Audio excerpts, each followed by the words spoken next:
Hey everybody, it's Jim, also known as Alabama Deep, coming back at you. Anyway, today I was going to do a YouTube video, but I think I'll put this on Facebook and YouTube. Normally, I'm dealing with all these watches. I've got tons of watch parts, things I do with watches, all this stuff. We're doing something different today. Um, Recently on Facebook, I've been posting a lot of Star Trek, the next gen, and gotten into it for a little bit. And I'm still working on watches, but I'm waiting on my parts to come in, and it's going to be quite a while before those parts get here. So what can I do for right now?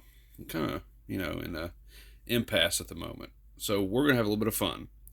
And talking about me wearing my Star Trek uniform with pictures on Facebook. So we're going to explore that universe. I have tools and equipment and a workbench here. I can have a little bit of fun with a different type of hobby. Now, growing up as a kid, we all had Star Trek toys from Playmate, mainly being phasers like this. This is a Cobra phaser from Star Trek: The Next Gen, seen in episodes 1 through, I forget whatever it was it 8 or 10 or something like that.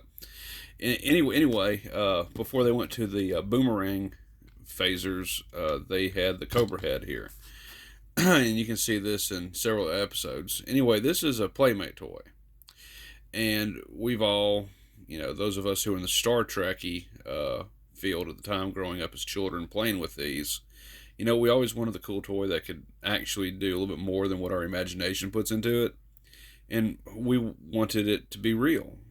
And of course, Playmate did a fantastic job of making the phasers for us to play with as children, but now as an adults, and we're talking about over 10 years, a decade later, actually 2 decades later, uh, we have tech to make these real.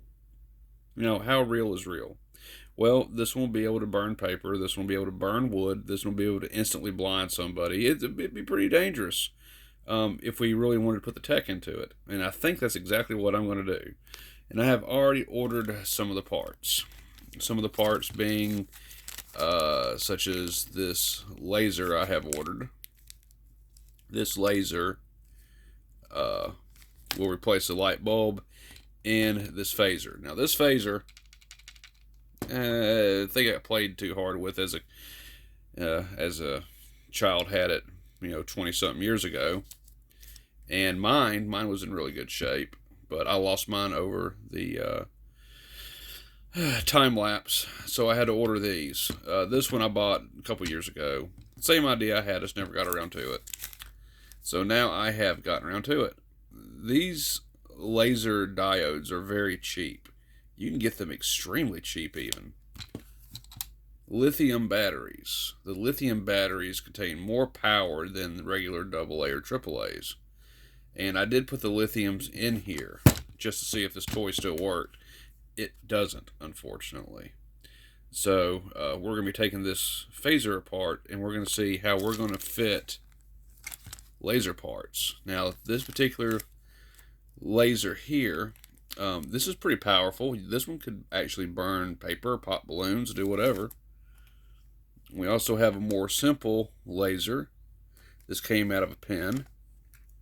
Same idea. It can focus. This one should be able to burn paper, etc., etc. But, this being just an exploratory when I get down to it, which I'll share with you in a couple updates until the phaser is actually complete. Yeah, I mean, that's what I want. I want a real phaser from Star Trek. That's what I want. Now, I've been watching, what's his name? Styro Pyro. I've been watching his videos. My God, dude. If you take what you have right there and throw it into this shit, God, I'd love you forever. So I'm actually going to post this video link on your page, and maybe you'll see it. I would so love for you to turn this into as close as possible to being real. I would love you forever. And I'm going to attempt it myself because I know by law you can't give things away nor make them for other people. So I'm going to make it myself. And I want to use your videos as something to go by. And worry not, Mr. Styropyro. I will show every bit of concern and respect towards the energy inputs and towards the laser diodes themselves, so I will not instantly fry my retinas. But yes, this is exactly what we're going to do. So this is me walking my way through what laser diodes are, how they work, all that good stuff. And we're going to turn this as real as possible, probably within the next week or so. At least that's what I'm hoping for. Everything's coming in, it should get here. I went ahead and ordered something else. It's a recoil laser tag rifle. Now, of course, laser tag, they don't use real lasers. It sucks. I know it. But that'll be for project much, much, much later as I turn that rifle as real as possible. Because I can work with the rifle better to get more power out of it. Because this is pretty compact and small. But I'm sure I can do what I need to do with this. But with a rifle, oh, you can shove a much, much bigger energy source into that than I could in here. As far as my thinking anyway, Styropyro could correct me on that. But anyway, that's what we're going to do. We're going to start working with this, and we're going to make this phaser as real as possible.